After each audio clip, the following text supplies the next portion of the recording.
Ashes of fire. The rise and fall of Sodom and Gomorrah. Part 1. The whisper beneath the oak. The sun was setting over the great oaks of Mamre, casting long shadows on the dusty hills surrounding the tent of Abraham. The patriarch stood at the entrance, his eyes scanning the golden horizon, hands clasped behind his back. It was a quiet day, unusually still. No wind stirred the leaves, and the distant bleating of goats had ceased, as if the earth itself held its breath. Then he saw them, 3 men, cloaked in radiant mystery, approached from the far distance. Their pace was steady, their garments unmarked by dust.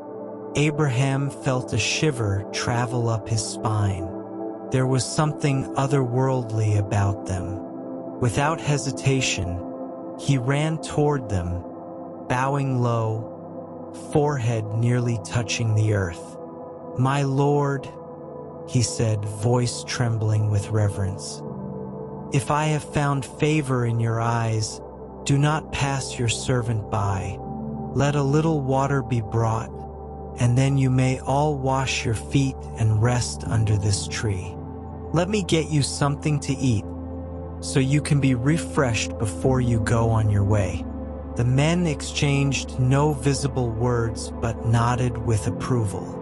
Abraham turned quickly and shouted into the tent, "Sarah, quick, 3 seahs of the finest flour. Knead it and bake some bread."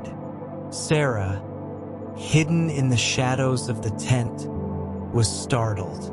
At nearly 90 years of age, she was not used to such hurried commands, but she obeyed. Abraham then ran to the herd, chose a tender calf, and gave it to a servant to prepare. He brought curds, milk, and the freshly cooked meat to the visitors, setting the food before them under the tree. They ate in silence. Then one of the visitors spoke, his voice calm, yet layered with power. "Where is your wife, Sarah?" Abraham, startled, replied, "There, in the tent." Then came the promise, "I will surely return to you about this time next year, and Sarah your wife will have a son." Inside the tent, Sarah laughed to herself, a dry, disbelieving sound. How could she, an old woman, bear a child?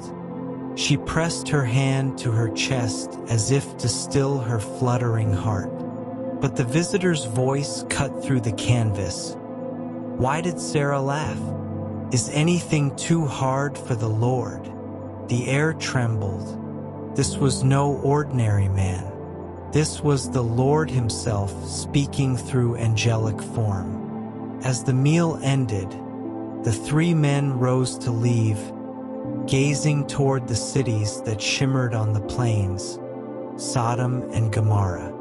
Abraham, moved by something deep and prophetic, followed them to see them off. He sensed a weight in their silence. And then the Lord spoke, "Shall I hide from Abraham what I am about to do?" The other 2 men walked on, but the Lord remained. "The outcry against Sodom and Gomorrah is great," he said, "and their sin is very grievous. I will go down and see whether they have done altogether according to the outcry that has come to me. If not, I will know." Abraham's face turned pale. Sodom was the home of his nephew, Lot.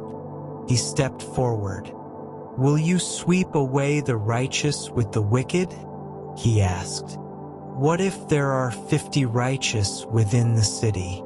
Will you then sweep it away and not spare the place for the 50? And so began the intercession of Abraham, bold, humble, desperate. "Far be it from you to do such a thing. Abraham cried, "To kill the righteous with the wicked. Will not the judge of all the earth do what is just?" The Lord listened. "If I find 50 righteous people in the city," he said, "I will spare the whole place for their sake." But Abraham knew Sodom. "What if 5 are lacking from the 50? Then I will not destroy it. 45, I will not destroy it. 40, I will not do it. 30, I will not do it. 20, for the sake of 20, I will not destroy it." Abraham's voice was thin now, almost a whisper. "Let me speak just once more. What if 10 are found there?" The Lord's eyes, ancient as time, fixed on him. "For the sake of 10, I will not destroy it." And then the Lord departed. The heavens darkened. The 2 other men, angels now revealed in form and purpose, had reached the gates of Sodom. The fire of judgment was not yet cast, but the spark had already leapt from heaven to earth. Part 2: Shadows over Sodom. Twilight cloaked the city of Sodom in a soft crimson hue, the last of the sun's light fading behind the hills that loomed beyond the plains. The city, nestled in lush valleys once compared to the Garden of Eden, was a place of stark contrast, rich in soil and splendor, but barren in virtue. Its buildings, crafted of stone and lined with marble courtyards, echoed with laughter, revelry, and unrestrained indulgence. At the city gate, Lot sat on a low bench, his robes modest amid the finery of those passing by. Once a man of humble dwelling near Abraham's tent, Lot had chosen long ago to pitch his tent near Sodom, drawn by the promise of prosperity. Now he lived among its people, a foreigner in both spirit and custom. Though troubled by the city's wickedness, he remained, hoping perhaps to be a quiet light among shadows. That evening, as Lot scanned the road leading in from the plains, he saw 2 figures approaching, men, yet unlike any he had seen before. Their appearance was serene, noble, their eyes deep with eternity. Without hesitation, Lot stood and bowed low. "My lords," he said urgently, "please turn aside to your servant's house. Spend the night and wash your feet, and then you can rise early and be on your way." The men looked at him. "We will spend the night in the square," they replied, but Lot's face paled. "No," he insisted. "Please, do not stay here tonight." He knew the night brought with it not just silence, but violence.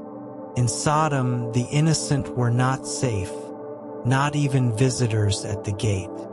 He urged them strongly, and at last they relented. Lot led them quickly through narrow alleys, past fountains and vendors closing their stalls, to his home tucked in the inner courts. He baked bread without yeast, and they ate in quiet. But outside, the whispers had begun. The strangers had been seen. Word traveled quickly through the streets. The city's men, young and old, wealthy and poor, gathered in a crowd outside Lot's house. Torches lit the night. Their voices rose like a chorus of cruelty. "Where are the men who came to you tonight?" they cried. "Bring them out to us so we may know them." Lot stepped out, closing the door behind him. His heart pounded.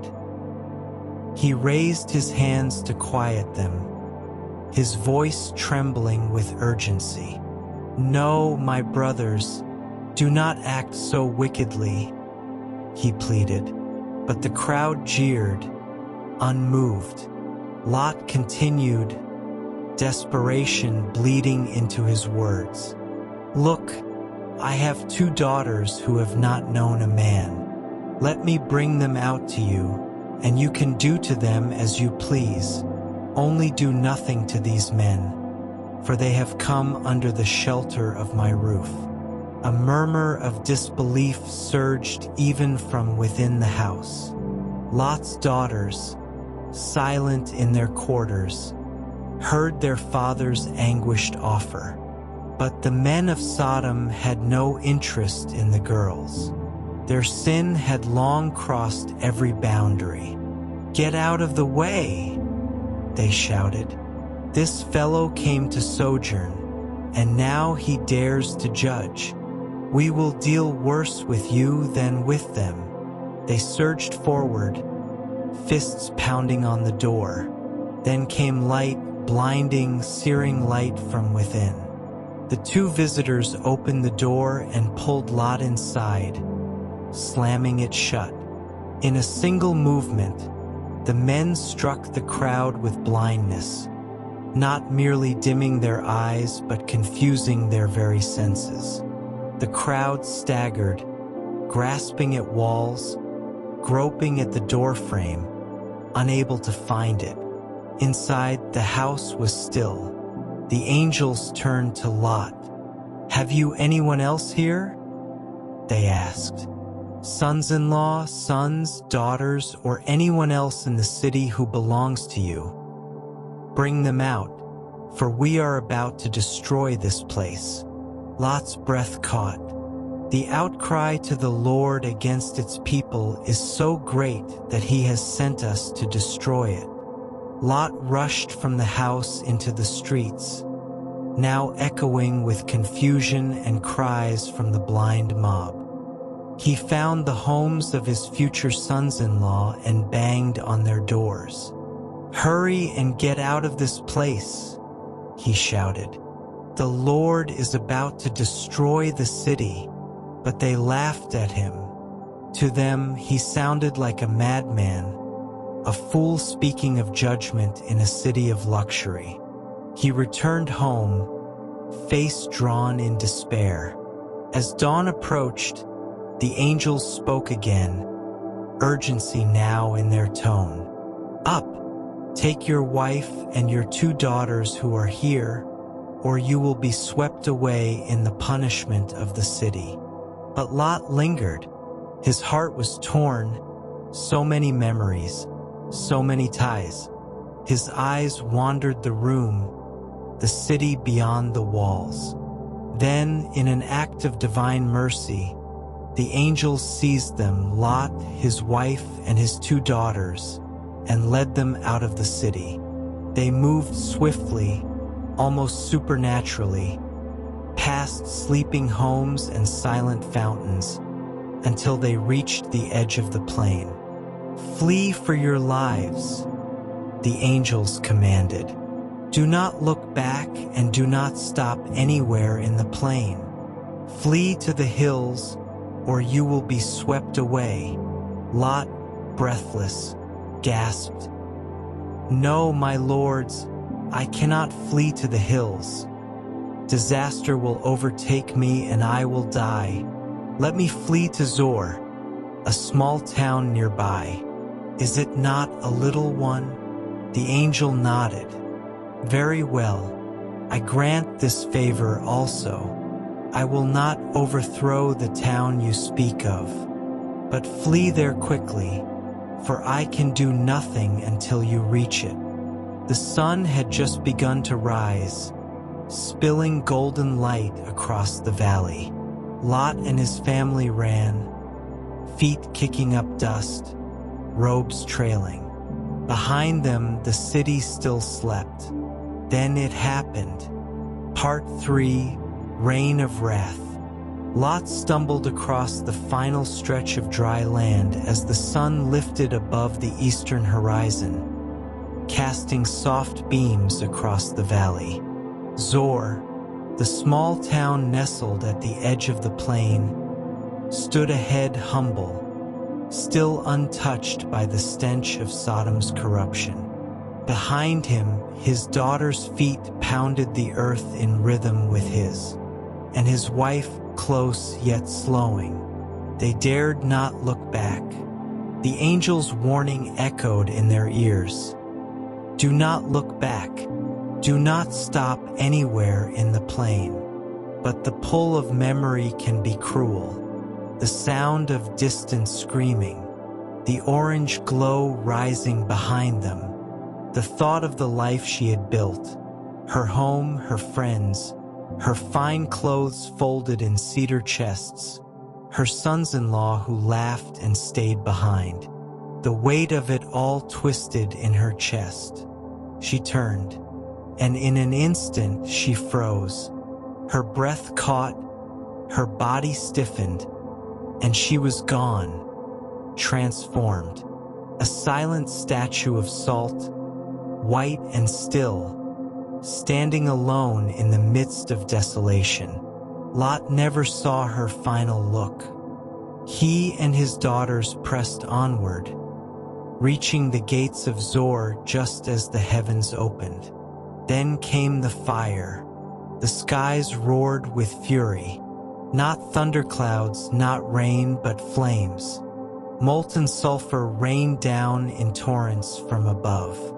The light was brighter than the noonday sun, yet hellish. The air burned, choked with sulfur and ash. Sodom, once a lush city of gardens and fountains, erupted in screams and flames. Buildings crumbled as if made of dust. Statues cracked and fell. Marble pillars melted into pools. The streets, filled with confusion and chaos, became rivers of fire. The city had no time to cry for mercy. Gomorrah followed, its towers seared by heaven's wrath. The surrounding plain, once green and teeming with herds and life, was consumed. Flames leapt from earth and sky alike. The judgment was complete. Abraham, rising early the next morning, stood once again at the place where he had spoken to the Lord. His eyes scanned the land below. Where once had been the green plains and the glimmering twin cities, there was now only smoke, dense, black, rising like a furnace. It billowed high into the sky, obscuring the morning sun, painting the world in hues of mourning. He said nothing. The Lord remembered Abraham and had delivered Lot out of the catastrophe. But the judgment was irreversible. Part 4, Ashes and Aftermath. Zoar, though spared, was no refuge. Lot sat beneath the crooked limb of a terebinth tree just beyond its edge, shoulders bent with grief. His robe was torn, streaked with dust and sweat. The smell of sulfur still lingered in the wind, blowing down from the valley like smoke from a battlefield. The ground beneath him was silent now, eerily so. No bird dared sing, no breeze dared stir. His daughters remained close, eyes wide, faces pale. The horror they had fled had carved itself into their souls. Behind their eyes flickered memories.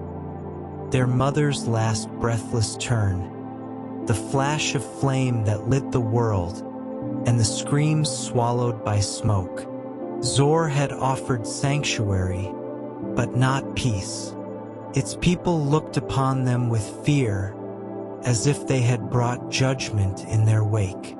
Whispers followed them in the streets, words like cursed, strangers, and marked by fire. Lot felt the unease, saw the distrust in every glance, and soon understood. They could not stay. The man who had once chosen the fertile valley of Sodom now climbed with shaking legs into the wilderness of the mountains, leading his daughters to a cave. It was a descent into shadows of the land and of the soul. In that cave, far from civilization, time stood still. Days passed in silence, with only the sound of dripping water and the occasional cry of an eagle overhead. The city, their past, their people gone. It was as if they were the last 3 souls in a forsaken world. Lot's daughters, the older and the younger, sat by the fire one night. Their voices were hushed, fearful, but tinged with a growing dread. "There is no man left on earth," the older said, "to come into us as is the custom everywhere." The younger said nothing, staring into the fire. Embers cracked and popped. "Our Father is all that remains." The elder daughter's plan, born from desperation and distorted grief, was uttered like a prophecy in the cave's dim silence. She would preserve their family, their lineage, by laying with their father. They would make him drink wine, and when his mind was clouded, they would go to him. That night they did just that. Lot, consumed by sorrow and blinded by drink, did not know what had passed. The next night, the second daughter followed the same path. And from those nights, 2 sons were born, Moab and Ammon, fathers of 2 peoples who would later become Israel's uneasy neighbors, the Moabites and the Ammonites. The story ends not with joy, but with the ache of survival. Part 5, The Sin of the Cities. Long after the flames died and the smoke rose no more, the names Sodom and Gomorrah remained, not as places but as warnings. They echoed through the centuries, mentioned in psalms and prophecies, etched into scrolls, sung in sorrowful laments, and wielded in righteous judgment. Yet what precisely doomed these cities? Was it one act, one night of violence, or had the rot taken root much deeper? The truth, like the judgment itself, was layered. The prophet Ezekiel, writing centuries after the cities fell, peeled back the veil. Now this was the sin of your sister Sodom. She and her daughters were arrogant, overfed, and unconcerned. They did not help the poor and needy. They were haughty and did detestable things before me. Therefore, I did away with them as you have seen. Ezekiel 16 verses 49 to 50. This was not just a story of sexual violence or pagan excess. It was a society turned inward, where wealth bred apathy, abundance erased compassion, and power permitted cruelty. The cries that rose to heaven came from the oppressed, the abused, the voiceless. The judgment was not for a single sin, but for a culture steeped in injustice, without repentance. The book of Genesis does not provide a moral list. It tells a story of people who forgot the sacredness of the stranger, who no longer welcomed the traveler, who mocked the righteous and scorned the warnings of God. Even Lot, considered righteous only by contrast, was swept along in the moral erosion, offering his daughters in a desperate bid to protect guests. The scale of corruption had touched every aspect of life: domestic, civic, spiritual. The cities became a metaphor throughout Scripture. The fire that consumed them came to symbolize total judgment, unmistakable, irreversible, divine. In Deuteronomy, Their fate is recalled to warn Israel of turning away from the Lord. All the nations will ask, "Why has the Lord done this to this land? Why this fierce, burning anger?"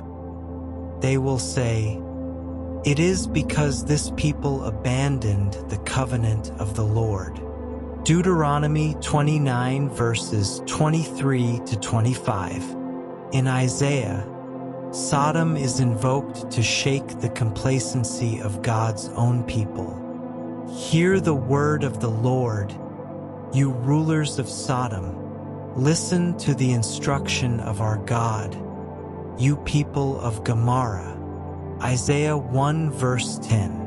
Even in the Gospels, Jesus speaks of the cities not just as ancient ruins, but as living symbols of what it means to reject truth and mercy. Truly I tell you, it will be more bearable for Sodom and Gomorrah on the day of judgment than for that town. Matthew 10 verse 15. And in Jude, the letter near the Bible's end, the fate of Sodom becomes a final, fiery warning. Sodom and Gomorrah and the surrounding towns gave themselves up to sexual immorality and perversion. They serve as an example of those who suffer the punishment of eternal fire. Jude 1 verse 7. But even amid the judgment, mercy had not vanished.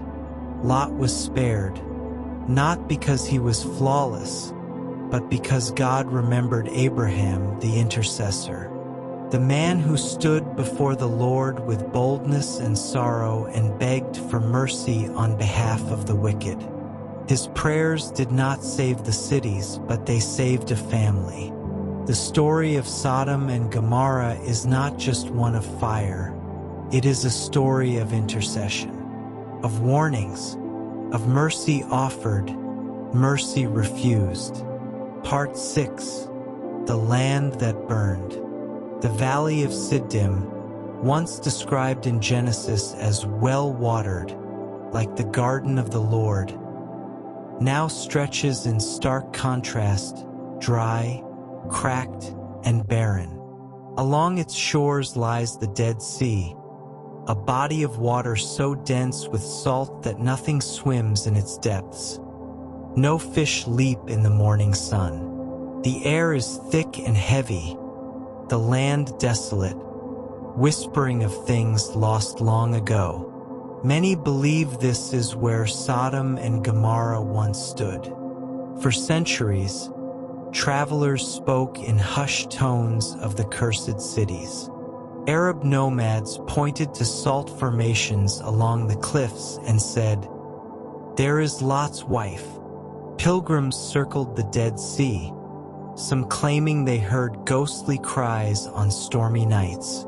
Ruins submerged beneath mud and mineral deposits sparked the imaginations of scholars and believers alike. But where myth ends, archaeology begins to probe. The cities of the plain. In the early 20th century, explorers began investigating 5 ancient sites near the southeastern edge of the Dead Sea. Among them, Bab-edh-Dhra, Numaira, Fifa, Safi, Kanazur. These 5 settlements, located on what was once a fertile plain, align with what the Bible calls the cities of the plain. Archaeological digs uncovered evidence of sudden destruction. Massive fire damage, collapsed structures, and layers of ash that suggest intense heat. At Bab-edh-Dhra, for example, skeletons were found outside the city walls, as if people had tried to flee and never made it. Some scholars point to an intense natural disaster, perhaps a massive earthquake along the fault line that runs through the region.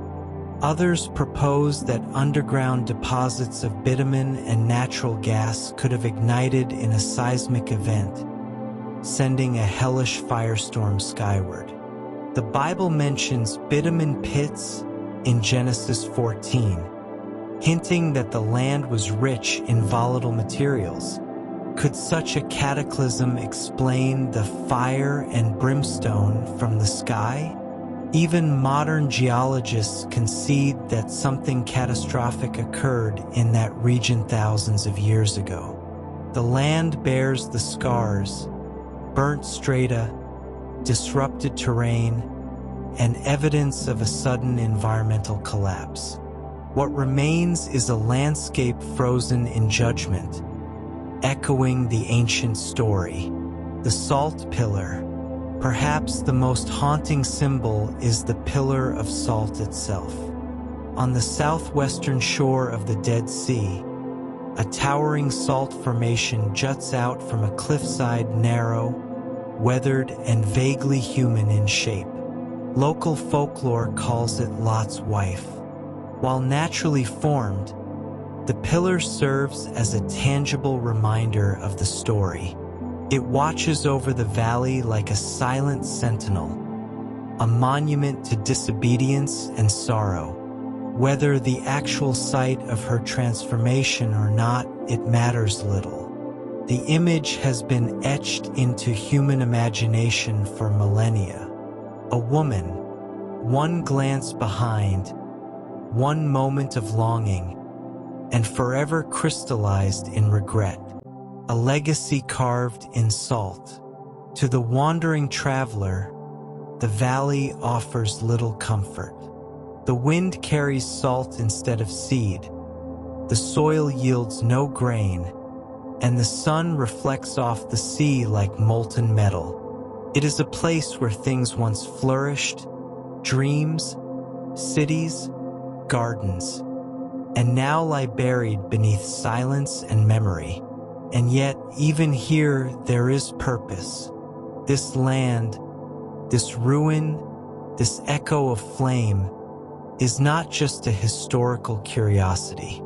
It is a warning etched into geography itself, a message to generations who would rise, build, and forget. Remember what happened to Sodom. Deuteronomy 29, verse 23. It is a story of justice, of warning, of a mercy that reached for 10 righteous souls and found none. And still, it is also the story of one man who walked away, guided by angels, spared for the sake of a prayer.